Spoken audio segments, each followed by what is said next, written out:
จะต้องหันว่ามีสิ่งที่เป็นปัญหาหรือว่าสิ่งที่ทำลายจิตใจของเฮาเนี่ยนั่นก็ได้แก่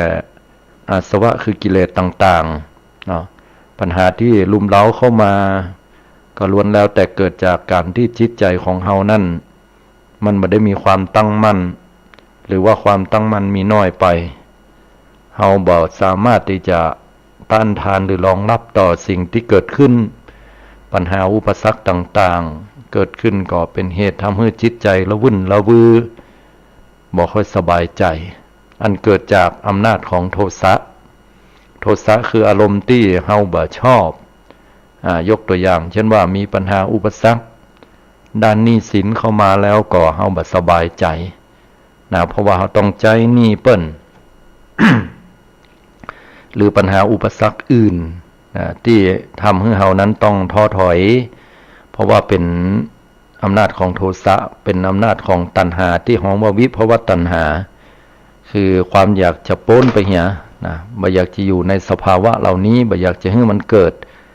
ซึ่งในความเป็นจริงแล้วพระสัมมาสัมพุทธเจ้าพระองค์ท่านก็บอกว่าสิ่งเหล่านี้มันเป็นเรื่องธรรมดาของโลกถ้าเฮาพิจารณาให้ดีแล้วนะความสบายใจความม่วนใจเหตุการณ์ที่ดีๆต่างๆนะบอกว่าจะเป็นในเรื่องของประสบความสำเร็จในชีวิตลูกหลานได้รับปริญญาเฮาก็รู้สึกว่าปรีดายินดีเฮาได้รับตำแหน่งใหม่หน้าที่การงานใหม่เฮาได้รับข่าวดีว่าเฮาถูกหวยกานี่นะหรือได้รับข่าวดีว่าจะได้รับมรดกตกทอดรวมถึงในเรื่องของข่าวดีอื่นใดนะที่ทำให้เฮารู้สึกว่ามีความสุขใจได้ปะกับคนที่เฮาบ่ได้ปะกันมาหมื่นคือตึงหากันมาโดยตลอดนะข่าวดีว่าแฟนเฮาก็ดีลูกเต้าก็ดีหายจากโรคภัยไข้เจ็บอันนี้เป็นข่าวดีเฮาใครปรารถนาปะสิ่งดีๆเหล่านี้แต่พระพุทธองค์ก็ทรงตรัสว่ามันก็เกิดขึ้นได้และมันก็ดับลงไปได้เหมือนกันปอๆกับปัญหานั่นแหละเฮาบ่อยากจะปะคำว่าการปัดพลากหูข่าวการตายของญาติพี่น้องพ่อแม่ก็ทำเฮารู้สึกช็อกหรือว่าเสียใจเป็นอย่างนักบางครั้งมิตรเจ้าสหายคำที่เฮารู้จักกันก็จากไปโดยที่บ่ได้ล่ำลากันหันกันอยู่แต่นั่งกินข้าวด้วยกันก็จากไปอย่างเงี้ยอันเนี้ยก็เป็นสิ่งที่เฮาบ่ปรารถนาแต่พระพุทธองค์ก็ทรงตรัสว่าสิ่งเหล่านี้เป็นเรื่องธรรมดาของโลกมีปะก็ต้องมีจาก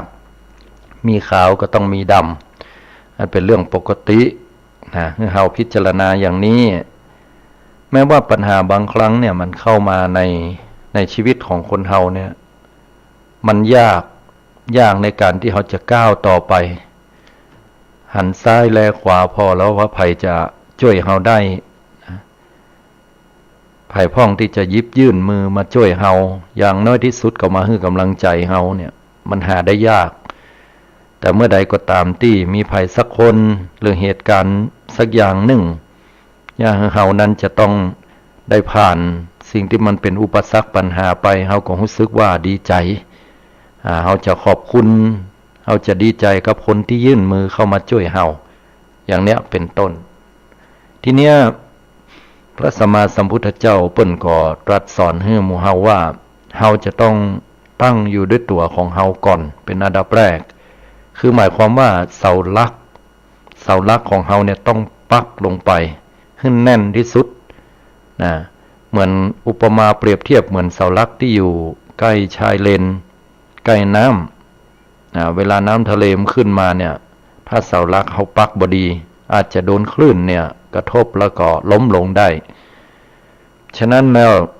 กำลังใจและจิตใจของเฮาเนี่ยมันต้องนักแน่นเมื่อปะอุปสรรคปัญหาทุกสิ่งทุกอย่างมาและสิ่งที่เฮาจะปักได้แน่นที่สุดนั้นก็โดยการที่เฮาต้อง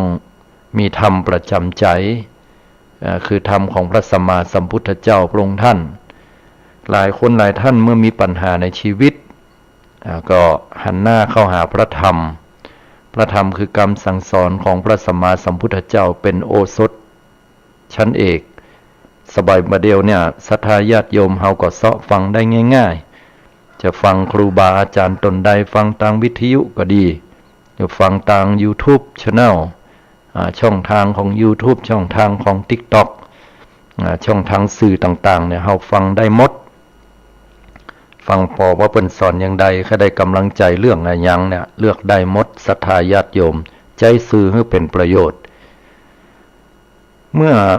ได้ฟังแล้วก็พิจารณาตามน้ำธรรมคำสอนเหล่านั้นยิ่งเป็นน้ำธรรมคำสอนของพระสัมมาสัมพุทธเจ้าแล้วเนี่ยเรียกว่าดับทุกข์ได้โดยสิ้นเชิงได้100%เลยนะถ้าว่าเราน้อมนำเอาสิ่งเหล่านั้นเนี่ยมาพิจารณาอย่างยกตัวอย่างว่าเมื่อปัญหามันเข้ามาถึงเนี่ยมันก็บ่ได้เข้ามาอยู่ตลอดชีวิตของเรามันก็จะต้องมีช่วงเวลาที่เลวร้ายสำหรับชีวิตบางคนบางท่านนั้นตั้งแต่ไหนแต่ไรแล้วก็บ่ปะปัญหามาปะปัญหาใหญ่ก็ยามเมื่อเฮาอายุนักแล้วก็มีบางคนก็บ่ตันตั้งตัวอายุน้อยปัญหาก็เกิดนักสำหรับตัวเก่าก็มี เพิ่นบอกว่าเฮาเนี่ย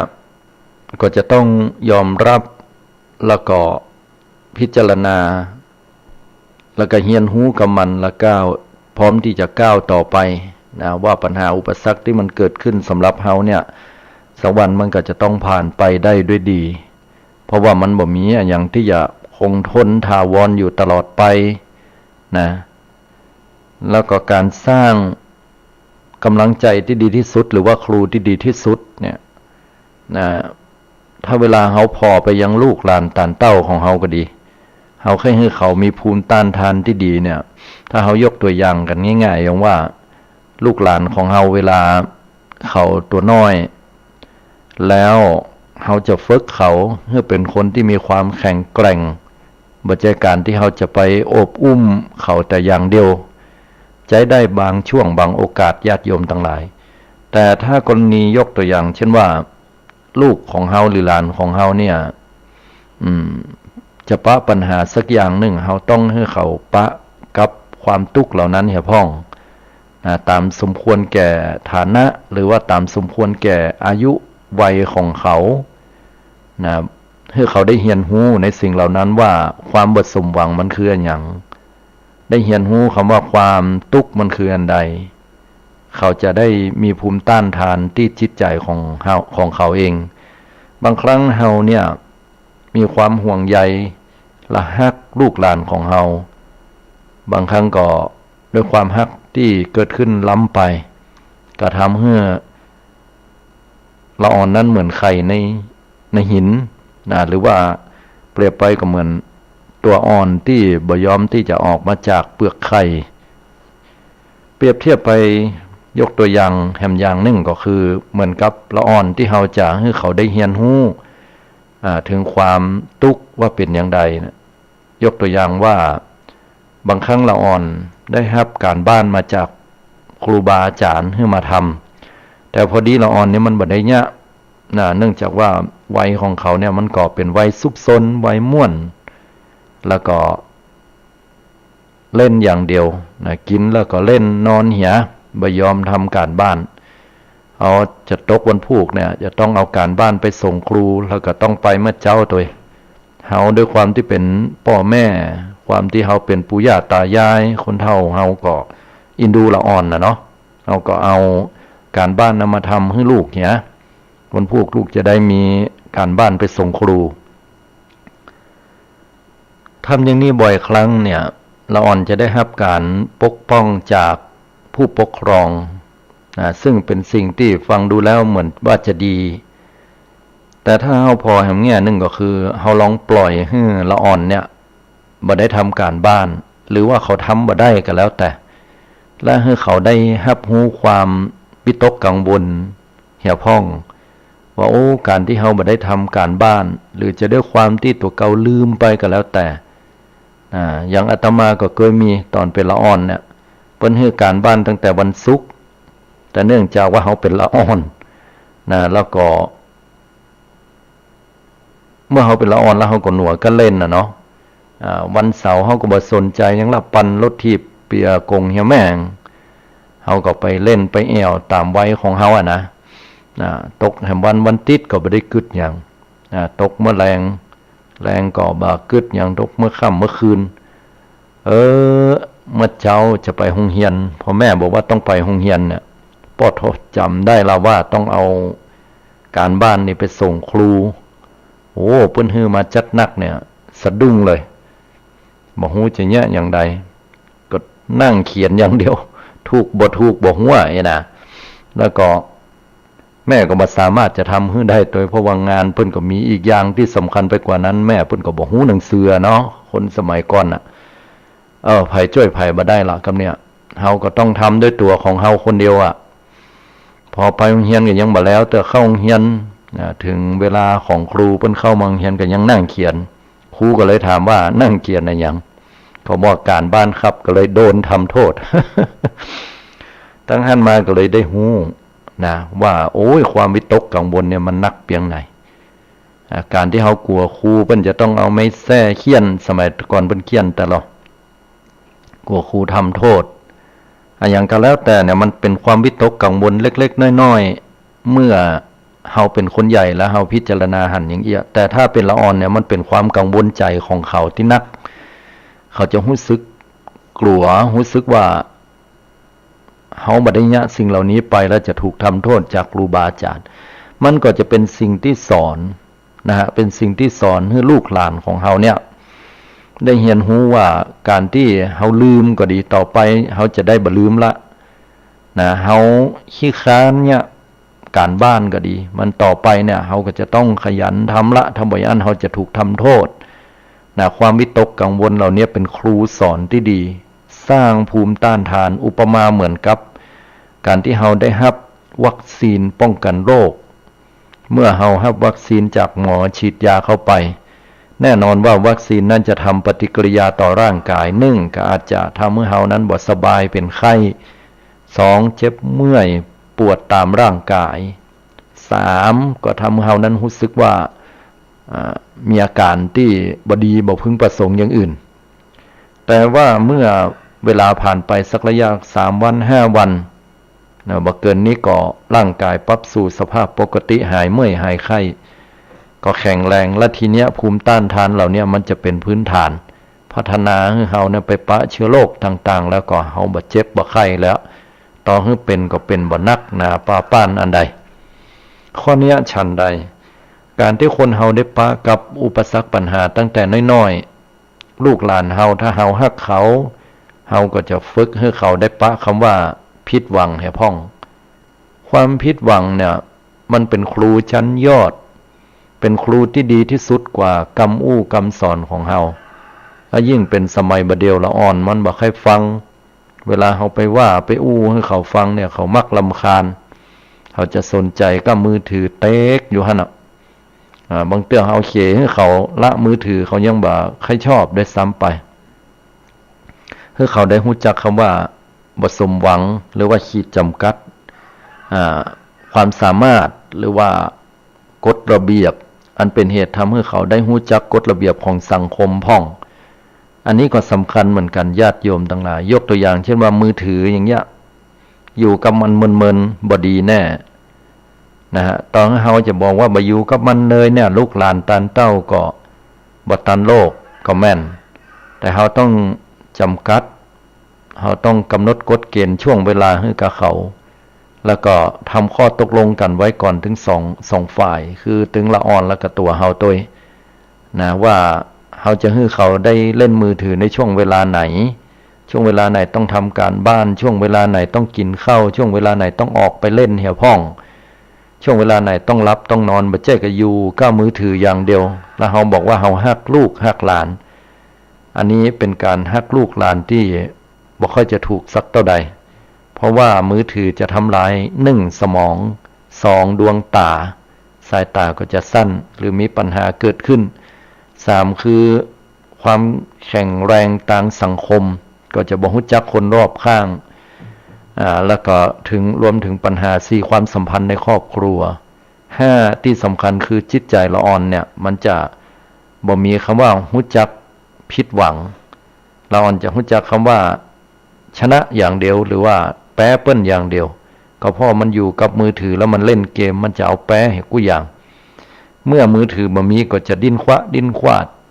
หรือว่าฮับบ่ได้พอชีวิตแต่ใหญ่หน้ากาบานขึ้นมาแล้วไปปะสังคมเปิ้นยกตัวอย่างว่าไปปะไฟแดงตัวเก่าก็บอกให้จอดที่ไฟแดงต้องการจะฝ่าไฟแดงไปเนี่ยนาบุญเตเจ้าบุญที่บ่มีรถผ่านมาพอผ่านไปแล้วปุ๊บมีปัญหาเกิดขึ้นมาปั๊บกับคนทั้งหลายเหล่านั้นบอกว่าเปิ้นก็เกือบจะจนก็ดีหรือว่าไปเฉี่ยวกันน้อยๆเรามีปัญหาเกิดขึ้นก็บ่ยอมรับใบสั่งเปิ้นมาว่าคุณฝ่าไฟแดงมีหลักฐานเต็มที่มีกล้องวงจรก็บ่ยอมรับมีปัญหากับเจ้าหน้าที่เปิ้นก็ด้วยความที่ตัวเก่านั้นบ่ยอมว่าเฮาเนี่ยผิดก็พร้อมที่จะทำกฎตามกฎกติกามารยาทแห่งสังคมฉะนั้นมันเลยเป็นปัญหาในยุคปัจจุบันที่เฮาจะหันได้เห็นชัดเจนที่สุดเลยถ้าเฮาฝึกลูกฝึกหลานของเฮาตั้งแต่แรกให้มีภูมิต้านทานให้เขาได้ปะกับสิ่งที่ผิดหวังให้พ้องตามสมควรแก่ฐานะหรือว่าอายุตามวัยของเขาแต่ถ้าเราอ่อนน้อยๆแล้วมีความกังวลถึงขั้นนักหนาปาป้านเกินกว่ากำลังของเขาอันนี้เขาก็ต้องเข้าไปช่วยไกลเกลี่ยไปช่วยในการให้กำลังใจไปช่วยในการแก้ปัญหาเหล่านั้นถ้ามันนักเกินไปแต่ถ้ามันบ่นักอันใดให้เขาได้เรียนรู้เพื่อสร้างภูมิต้านทานเพื่อที่เขาจะได้รู้จักคำว่าบ่ได้แห่พ่องบ่มีแห่พ่องสอนให้เขารู้จักคำว่าผิดหวังแห่พ่องสอนให้เขารู้จักคำว่าล้มเหลวล้มลงเจ็บปวดและที่สำคัญเมื่อเขาถึงระยะเวลานั้นเขาถึงจะยื่นมือเข้าไปและเขาจะได้สอนได้ง่ายที่สุดเพื่อที่จะจวนเขาลุกขึ้นมาต่อสู้ต่อไปเขาจะเป็นนักสู้ชั้นยอดและชีวิตนี้เขาจะสู้กับปัญหาอุปสรรคที่มันผิดหวังบ่สมหวังแล้วก็ต้องปะกับสิ่งที่เลวร้ายในสังคมปัจจุบันได้เป็นอย่างดีอันนี้เป็นสิ่งที่เราจะต้องพิจารณาแล้วก็ให้กับลูกหลานตานเต้าของเราแม้ตัวเราเองก็ตามศรัทธาญาติโยมเมื่อปะปัญหาอุปสรรคคนทุกคนบ่ใช่เทวดาที่จะเนรมิตทุกสิ่งทุกอย่างได้ดังใจคนทุกคนบ่ใช่มีฤทธานุภาพเหมือนฤาษีชีไพรที่จะต้องไปดลบันดาลจิตใจสะกดมนต์ต่างๆให้คนนั้นติดตามตัวเก่าชีวิตคนเฮานั้นบ่ใช่พระอินทร์พระพรหมที่จะต้องไปนั่งอยู่ในใจของคนถึงหมดให้มันถูกใจได้บางสิ่งบางเวลากรรมนั่นแหละเป็นตัวกำหนดบ่มีภัยที่จะอยู่เกินกฎของกรรมเหมือนกับเพิ่นเขียนไว้ว่าใครจะใหญ่กว่ากรรมเนี่ยนะกฎของกรรมให้ผลออกมานั่นน่ะเป็นเรื่องจริงเรื่องแท้แม้พระสัมมาสัมพุทธเจ้าพระองค์ท่านนั้นก็ยังหนีผลแห่งกรรมบ่พ้นบุคคลผู้ใดทำกรรมอันใดย่อมได้รับผลอย่างนั้นต้องกล่าวอย่างถูกต้องแต่ถ้าบอกว่าบุคคลผู้ใดทำกรรมใดได้รับกรรมนั้นอันนี้ผิดเพิ่นว่าทำกรรมใดย่อมได้รับผลอย่างนั้นอันเนี้ยถูกต้องอย่างยกตัวอย่างเฮาทำกรรมอย่างเฮาปลูกลำไยแน่นอนผลของมันคือเฮาได้รับได้กินหน่วยกินอย่างมันข้อนี้ฉันใดก็เหมือนกันคนเฮาเนี่ยต้องได้ปะกับสิ่งที่ตัวเฮาได้กระทำไว้บ่ได้รับในวันนี้เฮาก็ต้องได้รับในวันหน้าบ่รับในชาตินี้ก็ต้องได้รับในชาติหน้าการที่เฮาจะหนีพ้นจากกฎของกรรมนั่นเป็นไปบ่ได้เว้นไว้แต่อย่างเดียวนั่นคือนิพพานนั่นแหละต้องถึงฝั่งนิพพานแม้พระสัมมาสัมพุทธเจ้ารอญาติโยมทั้งหลายพระบรมศาสดาของเฮาเนี่ยพระองค์ท่านก็บ่มีกิเลสอาสวะอันใดละเมตตานี่ถึงเสียงเตี้ยเทวดามนุษย์คนเฮาเหล่าสรรพสัตว์ทั้งหลายบ่ว่าจะเป็นทั้งคนที่หวังดีหวังร้ายคนที่เหตุการณ์ที่ดีที่ร้ายก็ล้วนแล้วแต่มีแต่คำว่าเมตตาบ่มีที่ประมาณแต่พอก่อนที่จะปรินิพพานวิบากกรรมหรือว่าผลของกรรมที่ตัวเก่าได้เคยไปทำไว้ ก็ทำให้ได้ฉันภัตตาหารครั้งสุดท้ายของนายจุนทะชื่อว่าสุกรมัทวะเมื่อฉันเข้าไปแล้วเนี่ยก็เกิดลงประคันธิกาพาธขับถ่ายออกมาเป็นเลือดนะแล้วก็อาการนี่กล่าวกันว่าต้องเยียวยาด้วยอธิวาคณสันติก็คือความอดทนขั้นสูงสุดถ้าเป็นเฮานี่ก็คือเข้า ICU ไปละแต่พุทธเจ้าก็กัดฟันอดทนถึงที่สุดแล้วก็ลุกขึ้นเดินไปพระอานนท์ก็สงสัยว่าพุทธเจ้าอย่ามาเดินโซซัดโซเซแล้วก็รู้สึกว่าสีหน้าจะแปลกไปด้วยทนทุกข์ทรมานก็ลองลักไปพอว่าเปิ้นได้ขับถ่ายไว้เป็นใดก็สะดุ้งตกใจว่าที่ขับถ่ายนั้นเป็นเลือดเป็นลิ่มๆเลยนะออกมาเนี่ยโอ้พระพุทธเจ้าก็ไปถามพุทธองค์ก็บอกว่าด้วยเหตุผลใดกระชันสุกรมัทวะแล้วก็บอกว่าบ่ต้องไปโตดเนอนะไปปลอบใจนายจุนทะพร้อมกับเมียเหียว่าบุญแห่งการได้ถวายภัตตาหารจะมีอานิสงส์นักที่สุด2เตื้อคือครั้งแรกนะก่อนตรัสรู้แล้วก็ตอนก่อนปรินิพพานซึ่งนายจุนทะเนี่ยเป็นผู้ถวายก่อนที่เฮาจะปรินิพพานย่อมมีอานิสงส์ผลบุญนักพระอานนท์ก็รับกรรมนั้นไปแล้วก็เนี่ยคือวิบากกรรมที่พุทธองค์ได้อู้ถึงในอดีตชาติว่าตัวเก่านั้นได้เป็นป้อหมอป้อยาแล้วก็ด้วยความอิจฉาริษยาด้วยอำนาจแห่งความอิจฉาริษยาน้องของตัวเก่าที่พ่อแม่ได้ฮักแล้วก็ให้ทรัพย์สมบัติอันมหาศาลพ่อแม่หันว่าตัวเก่าเป็นพี่อ้ายตายหัวต้องสละให้กับน้องก็ด้วยอำนาจแห่งความอิจฉาริษยาที่พ่อแม่ฮักน้องนักกว่าตัวเก่าก็เลยวางแผนในวันนั้นพร้อมกับผสมยาขั้นรุนแรงเนื่องจากว่าตัวเก่าเป็นหมอยาก็ทำเป็นว่าจะให้ยาบำรุงแก่น้องซึ่งตอนนั้นบ่ค่อยสบายพอได้กินเข้าไปแล้วน้องนั้นก็ทุรนทุรายแล้วก็ขับถ่ายออกมาเป็นเลือดเป็นลิ่มๆเหมือนตัวเก่าเนี้ยอย่างเดียวกันเลยแล้วก็น้องนั้นได้ตายไปพอพ่อแม่หู้มาภายหลังก็ได้ไล่ตัวของอดีตชาติพุทธเจ้านี้ออกไปจากครอบครัวไปได้รับมรดกตกทอดตายไปแล้วก็เป็นเหตุเป็นปัจจัย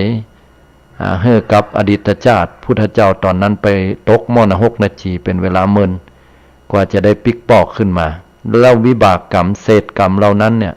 ก็ยังตุ้ยมาตันก่อนที่พุทธเจ้าปรินิพพานเรื่องนี้เป็นสิ่งที่สอนให้เฮารู้ว่าคนเฮานี่กรรมบ่พ้นศรัทธาญาติโยมและการที่จะหนีพ้นคือนิพพานอย่างเดียวนั้นและเมื่อเฮารู้ว่าตัวเฮายังบ่นิพพานเนี่ยเฮายังปฏิบัติได้บ่ถึงเป็นพระอรหันตาเฮาก็ควรที่จะเกรงกลัวผลของกรรม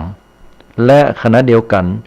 บ่ทำกรรมในสิ่งที่เลวทรามชั่วร้ายเหล่านั้นเว้นด้วยกายวาจาใจให้มันดี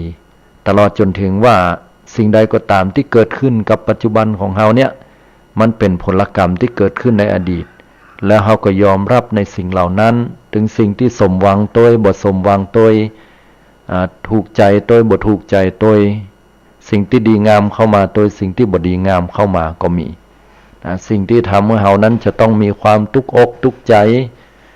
บางเตื้อก็เปื้อนมิตรแก้วสหายคำบางเตื้อก็ตั้งลูกตั้งหลานบางเตื้อก็ตั้งพ่อตั้งแม่บางเตื้อก็ตั้งแฟนของเฮาอย่างเงี้ยล้วนแล้วแต่มีปัญหาเข้ามานักเฮาต้องเอามือกายหน้าผากก็ดีเตื้อก็ต้องเอามือปาดน้ำตาเหล่านั้นของเฮาเช็ดน้ำตาแต่เฮาต้องสู้ต่อไปเพราะว่าสิ่งเลวร้ายอื่นใดเฮาผ่านมาหมดอันนี้เป็นภูมิคุ้มกันเฮาก็จริงแต่สิ่งหนึ่งที่เฮาจะต้องทำใจของเฮาก็คือการพิจารณาตามธรรมพุทธเจ้าว่าเฮาทำสิ่งใดเฮาย่อมจะได้รับผลของสิ่งนั้นทำสิ่งที่ดีก็ได้รับผลดีสิ่งที่บ่ดีก็ได้รับผลบ่ดีมันอาจจะบ่ยุติธรรมสำหรับเฮาในชาตินี้แต่ว่าอดีตชาติที่ผ่านมาเฮาเคยทำไว้นะมันยุติธรรมดีแล้วบ่มีอย่างที่จะเกิดขึ้นลอยๆแบบบ่ยุติธรรมเพราะฉะนั้นแล้วมันเหมาะสมด้วยเหตุด้วยผลด้วยปัจจัยของมันทุกอย่างทุกประการฉะนั้นเฮาท่านทั้งหลายก็จะต้องพิจารณาแล้วก็ทำใจของเฮาเนี่ยให้เป็นการยอมรับในกฎแห่งกรรมเมื่อยอมรับเรียบร้อยแล้วก็บ่ได้ไปโต้เรื่องเวรเรื่องกรรมด้วยเหมือนกัน มันแต่เป็นตะเว้นแต่กรรมชาติได้น้อยน่ะบ่ใช่หมายความว่ายอมรับแต่นี่เป็นการไปโทษไปหละการยอมรับคือการเข้าใจกฎแห่งกรรมเข้าใจว่าเฮาทำอย่างใดเฮาจะได้ผลอย่างนั้นกฎแห่งกรรมปัจจุบันที่ได้รับโวยที่สุดก็อย่างเฮาขยันขันแข็งในวันนี้ถ้าเป็นรายวันก็แน่นอนแรงมาเฮาก็ต้องได้ตังค์ละเนี่ยอันเนี้ยนะเฮาได้ทำกรรมยังกรรมของเฮาก็คือเป็นคนขายแรงงาน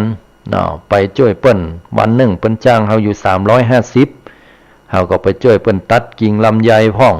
บางคนเป็นแม่บ้านก็ไปเพี้ยวปัดกวาดพอตกแมลงมางานเรียบร้อยเสร็จสับตามที่ตกลงกันไว้แล้วเปิ้นก็จ่ายเฮา350เป็นปกติอันนี้ก็คือทำอย่างใดเฮาทำกรรมอันใดเฮาก็ได้รับผลอย่างนั้นแต่ถ้าเมื่อใดที่เฮาไปตัดกิ่งลำไยก็ดีเพี้ยวปัดกวาดแต่ยะเปิ้นบ่ได้ดียะพ่องบ่ยะพ่องเจ้าของเปิ้นมาหันใส่เพื่อกระตำนี้ว่าบ่เป็นไปตามที่เฮาได้ตกลงกันไว้เงินที่เฮาได้อาจจะบ่ได้ครบ350ต่อให้ได้ครบ350ก็เป็นการฮื้อที่บ่ค่อยจะเต็มใจต่อใดแต่ครั้งต่อไปเนี่ยเปิ้นก็บ่จ้างเฮาละอันเนี้ยทำกรรมอย่างใดย่อมได้รับผลกรรมอย่างนั้นอย่างเงี้ยเป็นต้นตรงข้ามกับการที่เฮาดูแลใส่ใจให้เปิ้นยิ่งกว่าที่เฮาได้ตกลงกันไว้แต่ทำให้มันดีที่สุดถูกใจเปิ้นที่สุดเนี่ยโอ้แต่ที่เปิ้นจะให้350เปิ้นก็หันอกหันใจเพิ่มให้เป็น380ก็ได้ไผจะไปฮู้มันก็อาจจะได้350แต่ได้คำชมเชยว่าต่อไปบ่ต้องไปเอาไผเอามันเนี่ยเห็นน่ะมาช่วยแล้วโอ้มันเนี่ยการดีล้ำเนี่ยญาติโยม มันขึ้นก่อลำไยดีมันเพี้ยวปัดกวาดให้เฮาดีอันนี้เกิดจากทำกรรมอันใดย่อมได้รับผลกรรมอย่างนั้นอันนี้ก็เป็นสิ่งที่เฮาได้รับทราบแล้วก็ยอมรับในผลของกรรมอันนี้ฝ่ายดีแม้กรรมอันฝ่ายบดีก็เหมือนกันศรัทธาญาติโยมเนี่ยเฮาได้รับรู้รับทราบแล้วก็ยอมรับในสิ่งที่เกิดขึ้นบางสิ่งบางอย่างมันบ่ได้เกิดขึ้นในปัจจุบันเฮาไปแย่งอย่างมาล้ำเหลืออย่างมากำล้ำกำเหลือนะเฮาบ่ได้รู้ในอดีตชาติก็ขอให้พอในปัจจุบันเนี้ยถึงแม้ว่าเฮาบ่ได้ไปแย่งไผบ่ได้ไปเบียดเบียนไผเป็นคนดีมาตลอดแต่สุดท้ายแล้วก็มาปะเหตุการณ์อุบัติเหตุก็ดีปะเหตุการณ์ที่คนอื่นเปิ้นมาจี้เฮานะมาขโมยลักเอาของเฮาก็ดีหรือว่ามาใส่ให้ป้ายสีหรือว่าบางเตื้อนั้นเฮาอาจจะปะกับเหตุการณ์ที่เป็นลูกเต้าเราหลานแฟนเฮาผัวเฮาเมียเฮาพ่อแม่ที่บ่เข้าใจเฮาหรือว่าเอาปัญหามาให้กับเฮาเนี่ยเฮาบ่ได้เป็นผู้ก่อจะได้เฮาต้องเป็นผู้ที่ได้รับผลกรรมนั้นมันบ่ยุติธรรมที่แต่แล้วในอดีตชาติเฮาได้ทำมาหมดหลายญาติโยมทั้งหลายผลกรรมนี่มันจะมารูปแบบใดต่อเนาะมันจะมาตั้งรูปแบบที่พ่อแม่กามารูปแบบตั้งเพื่อนฝูงกามารูปแบบตั้งคนที่บ่ฮู้จักกาหรือว่ามาในรูปแบบของลูกหลานตานเต้ามารูปแบบในตัวของเฮาเองที่จะต้องปะก็แล้วแต่อันนั้นมันเป็นกฎของกรรมที่เฮาหลีกเลี่ยงบ่ได้แน่นอนพอมันขึ้นอยู่กับว่ามันจะจับมอกเมื่อใดกรรมมันสุกงอมมันถึงเวลาให้ผลละจะหลีกเลี่ยงบ่ได้เฮามีแต่ยิ้มสู้ต่อมันตั้งสติให้ดีแล้วก็ก้าวผ่านไปให้ได้เป็นกำลังใจให้ศรัทธาญาติโยมทุกท่านทุกคนวันนี้มืดฟ้ามัวดินวันนี้มีมรสุมมีลมหลวงมีบะเห็บหลวงมาตกบ้านเฮาเนี่ยแล้วแลดหลังคาหัวมดที่นอนหมอนมุ้งก็บ่มีแล้วเปียโมดเสียอกเสียใจแต่พอเมื่อมันผ่านไปแล้วกิ่งไม้ที่หักตกลงมาก็ดีอย่างก็ดีเฮาได้ปัดเพี้ยวปัดกวาดทำความสะอาดแล้วก็จัดแต่งสถานที่ใหม่แปลงบ้านใหม่อย่างน้อยที่สุดคิดว่าชีวิตเฮามันยังบ่เสียไปเตื้อเฮายังอยู่เฮายังแปลงได้ยังทำได้เมื่อสิ่งเหล่านั้นผ่านพ้นไปแล้วแสงตะวันขึ้นมาใหม่เฮาก็จะปะแต่สิ่งที่ดีงามอย่างน้อยที่สุดฝนฟ้าที่มันตกลงมาด้วยความบ้าระห่ำตอนนั้นก็ยังมาฉโลมให้แผ่นดินให้ต้นไม้ใบหญ้าได้เจริญงอกงามแม้ว่ากิ่งไม้มันจะหักไปพ่อง ต้นไม้มันก็เจริญเติบโตแม้ว่าเขาจะบ้านเขาจะผุจะพังไปพ่อง แต่พอในแง่ดีก็ดีเหมือนกันนะผ่านมาแล้ว30 20 ปี30 ปี40 ปีบ่ได้เปลี่ยนก็ถือโอกาสเปลี่ยนใหม่เฮียจ่าบดีถ้าเฮาบ่ได้เปลี่ยนหมู่เนี้ยสายไฟมันอาจจะถึงเวลามันอาจจะลัดวงจรไม่ได้เฮามองในแง่ดีมันเปลี่ยนอย่างใหม่หมดชีวิตมันก็จะมีสิ่งดีๆใหม่ๆเข้ามามันบ่ได้จมอยู่ในช่วงห่วงแห่งน้ำตาตลอดไปมันก็จะต้องมีสิ่งที่ดีๆเข้ามาแน่นอนเราบอกควรที่จะน้อยเนื้อต่ำใจและก็ละการทำดีอย่าคิดว่าทำดีแล้วบ่ได้ดีทำดีย่อมจะได้ผลที่ดีแน่นอนทำบ่ดีก็ได้ผลบ่ดีเหมือนที่เราได้ประสบกันเนาะเพราะฉะนั้นให้กำลังใจศรัทธาญาติโยมทุกท่านเนอะก้าวต่อไปสู้ต่อไปเตอะนะและณวันหนึ่งแล้วเราจะได้ดีเราจะปะในสิ่งที่ดีๆอย่างแน่นอน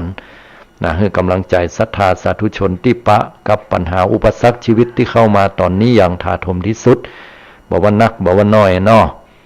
โทรเข้ามากันได้064-092-0919 ฟังตังใดกันพ่องอาตมาก็จะได้ถามแล้วก็ขอโยมช่วยบอกเนะว่าบางโซนบางที่นะก็ฟังบ่ชัดหรือว่าหายไปละนะเสียงหายไปก็มีก็เพราะว่าตอนที่พอบางท่านที่ได้เคยฟังรายการวิทยุก็ไม่ได้โทรเข้ามาเหมือนกันเนาะโทรเข้ามากันได้เนอะตั้งแต่ช่วงเวลานี้064-092-0919ศรัทธาญาติโยมอยู่ตังใดที่ไหนเนาะ7631ขออนุญาตครับสายโดยเจริญปอนโยมแล้วมันลงจะไปวัดหลวงฟังอยู่เนอะหลวงแถวฟังจนจบนั่นเนาะโอ้สาธุอนุโมทนาฝนตกเหรอมันก็ออกรายการมันได้คนแถวบ้านอุปคุตวัดนะมันวัดก็บอกไก่บ้าน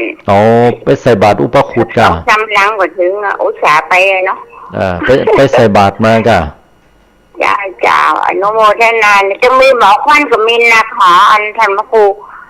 นันยายเจ็บหลวงเจ็บโหมดอยู่กันในบ้าน2 วันน่ะอยู่ในบ้าน2 วันเนาะดีละหมอบ้านได้ออกไปไหนนั่นก็ดีเนาะเจ้าสู้ๆนะสู้ๆเนาะคนเดียวก็สู้ๆเนาะใจเนอะอยู่ดีมีสุขเนอะจ้าโมทนาเนอะหลวงกำลังใจอยู่เนอะเกินปุดเนอะเจ้าติดตามรับฟังกันได้เนาะก็อนุโมทนาตัวเนาะบุญกรรมบุญจูอยู่ดีมีสุขกันทุกท่านทุกคนโดย064-092-0919เนาะติดตามรับฟังรายการได้แล้วก็โทรกันเข้ามาตักตายอูจาในเจ้าของวันนี้นะ6243เจริญปอนโยมฟังฟังอยู่เจ้าโยมฟังอยู่จากที่ไหนพ่องศรีโพธารามเจ้าศรีโพธารามตังปุ้นเนี่ยฟังชัดเจนดีเนาะเจ้าอนุโมทนาโดยตังฟังปุ้นเจ้าก็วันนั้นก็โทรแล้วบัดติดบัดติดเนาะวันนี้ติดดีละอาจจะด้วยจำนวนคนหลายเจ้าวันนี้ได้ยินเสียงแม่หลวงเลยเจ้าได้ยินอย่างก็เสียงแม่หลวงวันนี้หลวงฟังอยู่แม่หลวงนี่เพิ่นฟังประจำเนาะเพิ่นอยู่คนเดียวเนาะแต่พูดแล้วเพิ่นก็ได้โทรนะครับแม่นเพิ่นก็โทรเหมือนกันนะฮะแต่ว่าจำนวนคนหลายบ่จับช่วงเวลาแม่ฝากเข้ามันไว้ที่เพิ่นได้กับเจ้าอันนี้ที่วัดพระธาตุนั่นกะเจ้าได้รับละอนุโมทนาเนอะบุญกรรมบุญจูที่ได้ฝากไว้ถวายไว้นั่นนะบุญกรรมบุญจูอนุโมทนาบุญโดยเนาะโยมเนาะเจ้าสาธุตัวเนอะเจ้าสาธุเจริญพรอันนี้ก็เป็นผู้ที่ได้ฟังรายการวิทยุแล้วก็ถวายเป็นภัตตาหารเป็นของอย่างต่างๆไว้ก็ได้รับแล้วเนาะอนุโมทนาบุญโดยเนอญาติโยมทั้งหลาย064-092-0919เนาะโทรกันเข้ามาในช่วงนี้ เข้าใจว่าหลายๆท่านคงจะไปวัดนะเนื่องจากว่าวันนี้เป็นวันพระวันศีลเนาะเตรียมตัวไปแล้วก็เมื่อคืนก็วันนี้เป็นปุตตามประเพณีของเฮาก็มักจะใส่บาตรพระอุปคุตกันนี่เนาะก็เมื่อเจ้าก็ได้กะเกียมอย่างแต่หลายๆท่านก็ยังฟังรายการอยู่ก็โทรกันเข้ามาได้เนาะ0640920919นะก้าวต่อไปชีวิตคนเฮามันก็ปะลุ่มๆดอนๆพ่องนะเป็นเรื่องปกติเฮาท่านทั้งหลายก็จะหันว่ามันเกิดขึ้นตั้งอยู่ระดับไปบ่มีอย่างที่ชีวิตคนเฮาบางครั้งเนี่ยถ้าว่าแดดออกนักล้ำไปนะ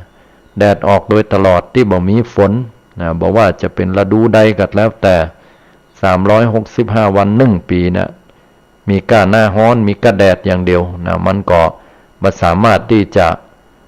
เป็นเหตุเป็นปัจจัยที่จะดีได้เนาะเพราะฉะนั้นศรัทธาสาธุชนญาติโยมที่ได้ฟังรายการอยู่ก็ขอให้ท่านทั้งหลายนั้นได้ให้กำลังใจญาติโยมทุกๆท่านเนาะบางทีถ้าฤดูร้อนมันมีแต่แดดฝนบ่ตกต้นไม้ต้นตอกต่างๆมันก็เหี่ยวเฉานะแล้วก็ตายไปเพราะว่ามันร้อนล้ำไปน้ำก็แห้งแล้งไปหมดแต่ถ้าบางครั้งเนี่ย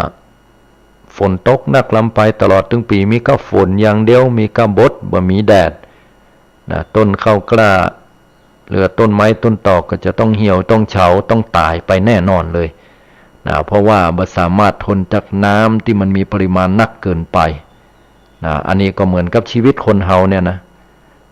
ก็จะต้องปะซุกพ่องตุกพ่องคนเฮาแข็งแกร่งได้ก็บ่ใช่เพราะความสุขเฮาแข็งแกร่งกันได้เพราะว่าปัญหาคือความทุกข์นั่นแหละจิตใจเฮาถึงมีการแข็งแกร่งเรียนรู้ในเรื่องของความทุกข์มันเป็นภูมิต้านทานที่ดีถ้าชีวิตคนเฮามันมีแต่ความทุกข์ตลอดทั้งวันทุกข์ตลอดทั้งปีมันก็เป็นไปบ่ได้เนาะชีวิตอยู่บ่ได้แต่ถ้ามีความสุขไปตลอดชีวิตของเฮามันก็จะมีแต่ความประมาทดังนั้นทุกข์พ่องสุขพ่องชีวิตนี้ถึงได้เป็นชีวิตที่ดีและพร้อมที่จะเรียนรู้กับมัน2284เจริญพรโยมเจ้านมัสการเจ้าฟังอยู่ตังใดโยมฟังตั้งสันกำแพงเจ้าสันกำแพงแถวบ้านตังใดจ้าตำบลใดนะแถวบ้านออนใต้เจ้าออนใต้เนาะฟังชัดหลวงปู่ลาเจ้าโอ้สาธุฟังชัดเจนอยู่เนาะเจ้าฟังชัดเจนดีเจ้าวันนี้ได้คติดีเจ้าอนุโมทนาตัววันนี้บ่ได้ไปวัดกาวันนี้โยมบ่ได้ไปเจ้าพระเพิ่นมาบิณฑบาตแถวบ้านน่ะเจ้าแม่นๆเพราะว่าช่วงออกพรรษาบางวัดเพิ่นก็บ่ได้จัดเนื่องจากวัดตุเจ้าเพิ่นมีบ่หลายเนาะก็ดีละเพิ่นได้มาออกมารับบิณฑบาตเฮาก็ได้ใส่บาตรญาติโปกไปก็เป็นหน้าบุญกุณตานด้วยกันเนาะเจ้าฟังรายการวิทยุค่ะอันขึ้น104เนี่ยเจ้าขึ้น104นี่ได้แนวคิดหรือกำลังใจอย่างใดที่จะสู้ต่อไปก็แบบว่าถ้าเฮาคิดหยังได้เฮาก็ต้องว่าเป็นกรรมจัดแล้วเฮาก็คิดไว้อีก็สบายใจเจ้าอย่างที่ท่านว่านะเจ้าแล้วก็กรรมใหม่ที่เฮาจะสร้างต่อไปก็คือสู้ต่อไปเนาะเจ้าบดีท้อใจสรรสร้างสิ่งดีงามทำกรรมใหม่เนี่ยสำคัญที่สุดเพิ่นว่านะกรรมเก่ามันบ่สำคัญอย่างน้อยก็คือเพื่อลูกเจ้าแต่ลูกก็อยู่ทำงานอยู่ในเมืองเจ้าแย่ก็อยู่คนเดียวอยู่คนเดียวเอาธรรมะเป็นเครื่องย้อมจิตย้อมใจนะโยมเนอะเจ้าสาธุอนุโมทนาเนาะเจ้ากราบสาธุเจ้าโอเคก็ขออนุโมทนาบุญกับศรัทธาสาธุชนญาติโยมทุกท่านโดยมาณโอกาสนี้เนาะเป็นนบุญกุณตานกับพี่น้องคณะศรัทธาญาติโยมหลายๆท่านก็ทำบุญกันในภาคเจ้าวันนี้โดยก็เป็นที่น่าอนุโมทนาเนาะ2105เจริญพรโยมมาสักการเจ้าท่านครูฟังอยู่ตังใดโยมอยู่สันกำแพงนี่ล่ะสันกำแพงนี่เนาะอันนี้ย้อนพรนี่ล่ะแม่นละแล้วอันนี้โยมฟังรายการช่องไหนเนี่ยเดี๋ยวนี้104เจ้า104เนาะ นะฮะพอดีได้ยินแหมตนหนึ่งครับฟังสองเครื่องเลยครับเดี๋ยวนี้ อันนี้ฟังข่าวด้วย ฟังข่าวตัวมีสองเครื่องกับวิทยุอ่ะเครื่องเดียวฟังข่าวหนังปอมที่ฟังพระครูนั่นแหละอ๋อแล้วปิดไปแล้วอย่าเดี๋ยวนี้มาอยู่บ้านหลานนี่แล้วประจานนี่เป็นไม่ยังเดือดจ้ะดีละได้ฟังรายการด้วยกันดีพระครูมงคลนะก็ประจานกลางเนี่ยดีมาเราไปทำบุญกับวันนี้เมื่อเจ้านี่ไปวันศีลวันพระก่อโยมอ่ะโอ้ยก็จะได้ไปเปิดเดี๋ยวบวชนะจ๊ะอ๋อบวชภาคละดูฮ้อนกะเจ้าเปิดบวชเดี๋ยวบวชเปิดเดี๋ยวเอาลูกแก้วไปแห่ตึ้งมาบวชก้างกันละถ้าเปิดจะมาบวชเด็กมาบวชแล้วนี่ประกาศนี่แหละอ๋อก็อนุโมทนาบุญตัวนอที่ทำพระครูมาเอาลมนะจ๊ะประกาศเนี่ยมาอยู่ในสายแรกจ้าเดี๋ยวละเจ้าอนุโมทนาบุญนะอยู่ดีมีสุขบุญกรรมบุญจูเนอะจ้ามาชการเจ้าสาธุก็มีหลายๆท่านเนาะโทรกันเข้ามาช่วงนี้เป็นตินาอนุโมทนาบุญด้วยโทรกันเข้ามาได้เนาะ0640920919เนาะยังอยู่กับศรัทธาญาติโยมอยู่ในวันนี้วันพระวันศีลก็อาจจะจัดรายการอยู่ที่นี่กับศรัทธาญาติโยมก่อนเพราะว่าก็จะมีญาติโยมที่มาเริ่มมาทำบุญที่วัดของอาตมาเหมือนกันเนาะแต่ต้องรอเวลาให้ครบนะเดี๋ยวเพื่อว่าจะได้ออกไปเจริญศรัทธาญาติโยมต่อโทรกันเข้ามาได้ในญาติโยมทั้งหลายช่วงเวลานี้ก็เป็นช่วงเวลาที่ดีนะสำหรับศรัทธาญาติโยมที่ได้ฟังน้ำฟังธรรมกันเนาะเป็นอนุโมทนาบุญตัวเนอศรัทธาญาติโยมทั้งหลายเอาละมาช่วงท้ายๆรายการละนอก็ขออนุโมทนาให้ศรัทธาญาติโยมบุญกรรมบุญจูอยู่ดีมีสุขอาตมาก็ขอนำเอารายการปิกปอกไปก่อนเนาะอาจจะวยกว่าช่วงเวลานิดนึงนะแต่ว่าก็วันนี้เป็นวันพระวันศีลตัวเนาะบุญใดกุศลใดที่ศรัทธาญาติโยมได้ตั้งอกตั้งใจกระทำไว้ดีแล้วก็ขอให้ได้เป็นพระอานิสงส์ที่ยิ่งใหญ่ให้ศรัทธาญาติโยมได้มีความสุขความเจริญผลขอให้นามอยู่ดีมีสุขภาพพลานามัยสมบูรณ์แข็งแรงเจริญด้วยอายุวันนะสุขภละให้ได้ดวงตาอันธรรมถึงฝั่งมรรคผลนิพพานทุกท่านทุกคนด้วยเทอญ